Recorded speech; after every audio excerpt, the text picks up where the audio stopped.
Good morning. This is Attorney Vince Davis, and these are the morning office hours for CPS questions.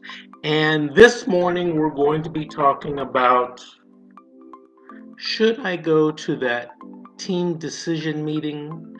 Should I go to that CFT meeting? The answer is surprising. Generally, when a case starts, or even during the case, the social worker will call you up and say, hey, I want to have a meeting with you. And the answer is surprising. Generally, when a case starts, or even during the case, the social worker will call you up and say, hey, I want to have a meeting with you, and maybe the mother and the father, and, come on down to our office. And you get down there and you go into a meeting, there's about 4 or 5 social workers there ready to grill you on questions. Now, there's something that you have to accept and have to not acknowledge. Social workers are highly trained government agents. They're just not some lady or guy off the street. Their job is to prove a case against you. Now, what is the best way that they can prove a case against you when they weren't there witnessing the incident of alleged abuse? Well, it comes from your own mouth.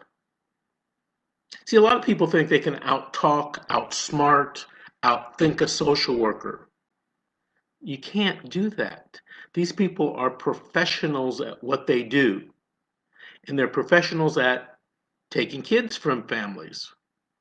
So, it's all behind the mask of, we're going to do what's best for the child. We're going to do, what protects the child. In my opinion, in most cases, not all, that's BS. Let me tell you a story.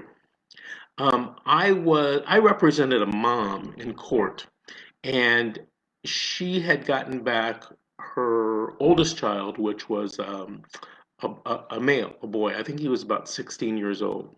But she had a daughter that was about 14 years old, and that daughter still was in foster care. And she was having a lot of problems. Well, the judge ordered that the department place the child in an appropriate setting. So it ended up she was placed in a group home. Now, problem. The kid is Caucasian, is white. The group home she's placed in, mostly African Americans. Now, there were reports about the kid being beaten up, the kid, her stuff being stolen or destroyed. Her, at that time it was a Walkman, her clothes being taken and worn by other people without her permission. So we came to court, and this was reported to the judge. And the judge wanted to have a conference with all the attorneys. So we trot back to the judge's chambers, and the judge says to all of us, and the judge at this time was fairly new to juvenile dependency. And the judge says something to the effect, I read today's report, and maybe I should be investigating all of these places that we send our children to, because obviously, the placement she's in isn't working. It's actually more detrimental to her than placing her back with her mother. Do you think the court sent the child home that day? No. They did move the child. Eventually, we got the child home. And the mother told me of what I will call, for lack of a better word, atrocities. Atrocities that this child experienced in a group home of teenagers. Your typical group home is 6 to 8 beds, and there might be 1 or 2 staff there at any point in time. It's difficult for 1 or 2 people to control teenagers, right? I raise teenagers. It's a difficult thing to be watching them all the time, making sure they're not, you know, I was going to say they're not using drugs, they're not um, failing school, they're doing their homework, they're doing their activities. That's a hard thing to do. So, getting back to what we originally were talking about, meeting with the social worker. My advice to you, and I'm licensed here in California, but it's probably the same, in other states, but you need to talk to your attorney. The problem is that when you speak to a social worker, you give the social worker evidence to use against you. I many years ago, I represented a guy who was accused of robbing a bank. And when I first met him in custody, he said, "Hey, Mr. Davis, you'd be proud of me. I didn't speak to the FBI agents or the police." Now, this guy, he was like 18 or 19. He knew that he should not be talking to the police, and he didn't do it. He knew that because of, things he heard on the street. He knew that because he saw movies, he saw televisions. You got to lawyer up. I'm sorry. You got to lawyer up. It's American. It's a way to protect your rights, even if you are innocent. Okay? So, same thing with social workers. Don't go talking to social workers on the phone, in person. You're not going to make friends, even though you think you are. You're not going to convince the social worker, even though you think you're smarter than the social worker. And you're not going to get her to drop the case.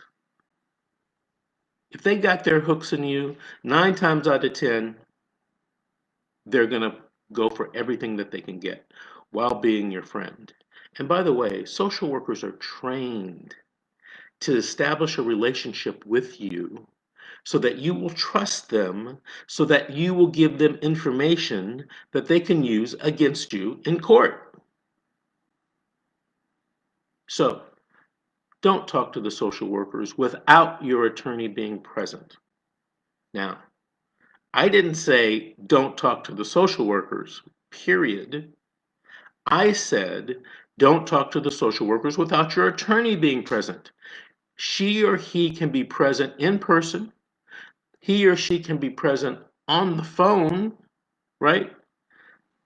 And you can communicate with each other via text and via uh, a second phone during the interview. But let the social worker know, your attorney is there. I'm doing a TDM or CFT meeting with my client, and I think about 2 or 3 social workers coming up on Monday. I'm in Los Angeles, and it's taking place in Butte County, which is in Northern California. But I'm going to be on the phone, and I'm going to be communicating, with the client, and I will be there to help control any damage. If my client goes in by herself, they might get her to admit that she killed John F. Kennedy. Social workers are very good at what they do. Acknowledge it, people. They're very good at what they do. Don't try to outsmart them or outthink them or outstrategize them. It probably isn't going to work.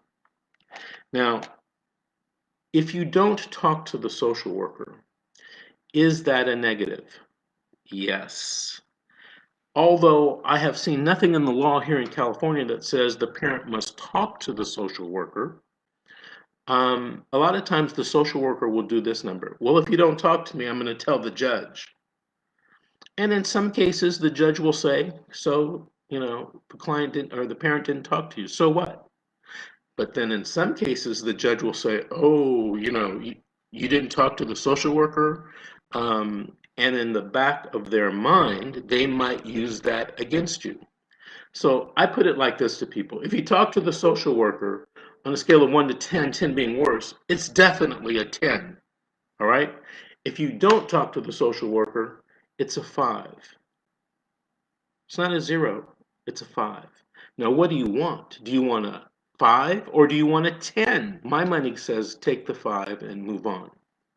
Now, I recently had a social worker interview, and it's COVID pandemic time right now.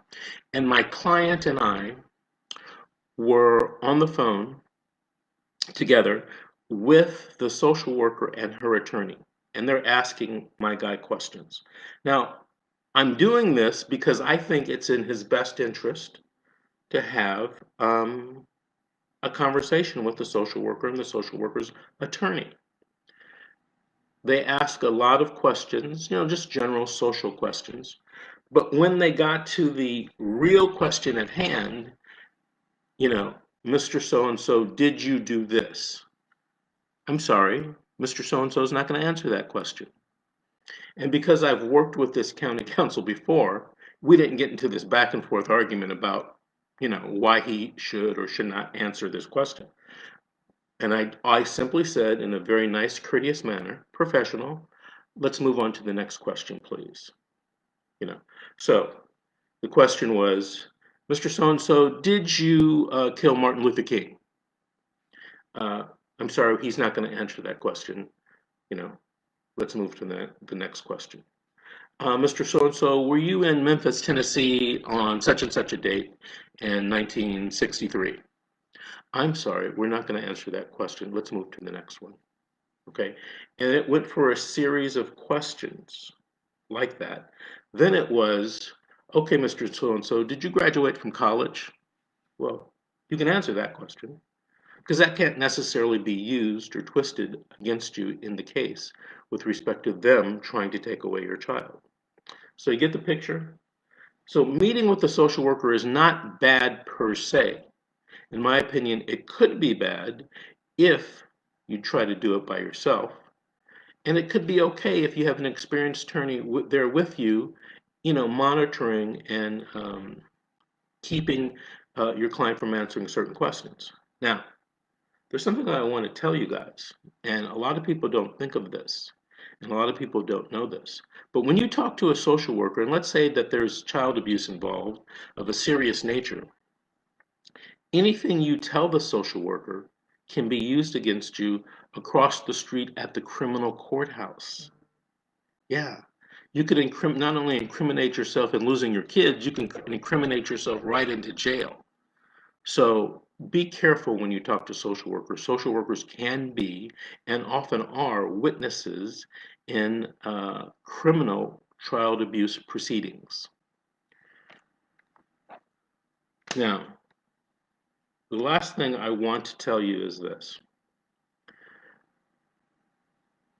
I've been doing this, I've been an attorney over 31 years. I think I've been doing this maybe 28 or 29 years.